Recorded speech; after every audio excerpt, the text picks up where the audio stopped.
Umurenge wa Gatenga mu karere ka Kicukiro mu mujyi wa Kigali, umugabo yatsinze urubanza nyuma y'uko yaburanaga n'umugore wiwe. Ni nyuma y'uko uyu mugabo yaje kuba afungwa hanyuma agasiga umugore we mu mitungo ye.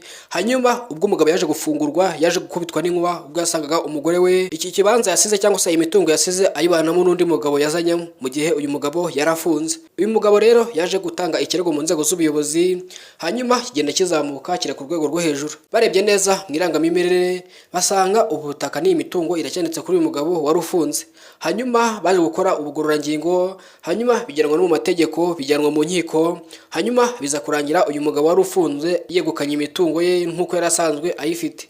Gusa uyu mugore agomeza avuga yuko rwose uyu mugabo nta kintu na kimwe avuze imbere ye, na yuko yari anafunze afungiwe icyaha hagati aho cyari kiganje mu mubano wabo cyangwa se cyakomotse ku mubano wabo.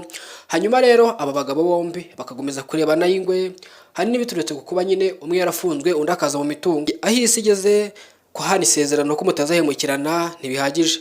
Uyu munsi wa none umuntu agusezeranya ibyiza byose hanyuma ejo akagutenguha. Uyu munsi wa none umuntu akubwira ko muzabana akaramata, isezerano rikaba isezerano, akakubwira n'umunsi n'umwe ko atazagira guhemukira.